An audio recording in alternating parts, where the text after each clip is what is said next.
if you told me in 2004, when I was getting started with Facebook, that a big part of my responsibility today would be to help protect the integrity of elections against interference by other governments, I wouldn't have really believed that that was going to be something that I would have to work on 14 years later. I'm going to challenge you. We're here now. I'm going to challenge you. Have you and done we're going it? to make sure that we do a good job at it. Have you done a good enough job yet?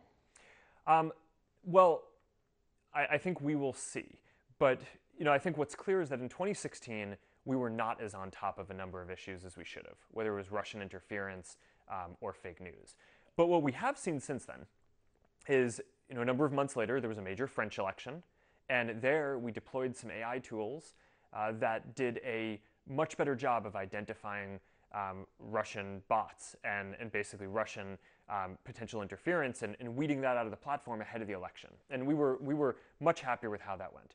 In 2017, last year, during the special election in the Senate seat in Alabama, we deployed some new AI tools that we'd built to detect fake accounts that were trying to spread false news. And we found a lot of different accounts coming from Macedonia.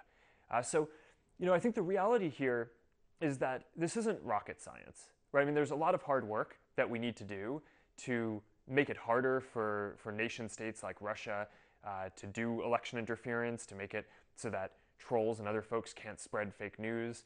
But we can get in front of this. And we have a responsibility to do this, not only for the 2018 midterms in the US, which are going to be a huge deal this year, and that's just a huge focus of us, but there's a big election in India this year, there's a big election in Brazil, there are big elections around the world, and you can bet that we are really committed to doing everything that we need to make sure that the integrity of those elections on Facebook is secured. I can hear the commitment, but since I got you here, do you think that bad actors are using Facebook at this moment to meddle with the U.S. midterm elections? I'm sure someone's trying, right? And I'm sure that there's, V2 of version 2 of whatever the Russian effort was in 2016. I'm sure they're working on that, and there are going to be some new tactics that we need to make sure that we observe and get in front of. Do you know speaking of getting in front of them, do you know what they are? Do you have any idea? I mean, yes, and I think we have some sense of the different things that we need to get in front of. Are you specifically seeing bad actors try to meddle with the U.S. election now? I'm not 100% sure what that means, because I mean, it's not. I think that the candidates aren't all defined. Are you seeing anything new or interesting? What we see are a lot of folks trying to sow division, right? So that was a major tactic that we saw Russia try to use in the 2016 election. Actually, most of what they did was not directly, as far as we can tell from the data that we've seen, was not directly about the election, but was more about just dividing people. And so they'd run a group on, for pro-immigration reform, and then they'd run another group against immigration reform and just try to pit people against each other. And a lot of this was done with fake accounts that we can do a better job of tracing and using AI tools to be able to scan and observe a lot of what is going on.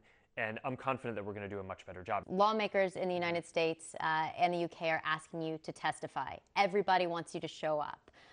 Will you testify before Congress? So the short answer is I'm happy to if it's the right thing to do.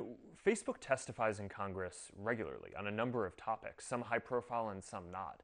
And our objective is always to provide Congress with this extremely important job to have the most information that they can. Right? We see a small slice of activity on Facebook, but but Congress gets to have access to the information across Facebook and all other companies and the intelligence community and everything. So what we try to do is send the person at Facebook who will have the most knowledge about what Congress is trying to learn. So if that's me, then I am happy to go. What I think we found so far is that typically there are people whose whole job is focused on an area, but I would imagine at some point that there will be a topic where I am the sole authority on, and it will make sense for me to do it. And I'd be happy to do it at that point. You are the brand of Facebook. You are the name of Facebook. People want to hear from you. And that's why I'm doing this interview. But I think that there's the question in a question of congressional testimony is, what is the goal, right? And that's not a media opportunity, right? Or at least it's not supposed to be. The goal there, I think, is to get Congress all the information that they need to do their extremely important job. And we just want to make sure that we send whoever is best informed at doing that. I agree separately that, that there's an element of accountability where I should be out there doing more interviews. And as uncomfortable as it is for me to do a TV interview, it's I think that this is an important thing, that as a discipline for what we're doing, I should be out there and being asked hard questions by journalists. Knowing what you know now, do you believe Facebook impacted the results of the 2016 election? Oh, that is hard. I think that it's really hard for me to have a full assessment of that. It's the reality is, well, there were so many different forces at play, right? The organic posting that people did, the Get Out the Vote campaigns that we ran, the pages that both candidates ran, the advertising that they did. I'm sure that all of that activity had some impact. It's hard for me to assess how much that stacked up compared to all of the campaign events and advertising that was done off of Facebook and all of the other efforts. And I think it's also hard to fully assess the impact of that organic activity, which we're actually quite proud of, right? But also the bad actors and too. The bad stuff. That's what I'm saying. Yeah. So I think it's hard to fully assess. Given the stakes here, why shouldn't Facebook be regulated? I actually am not sure we shouldn't be regulated. I think in general technology is an increasingly important trend in the world, and I actually think the question is more, what is the right regulation, rather than yes or no, should it be regulated? What's the right regulation?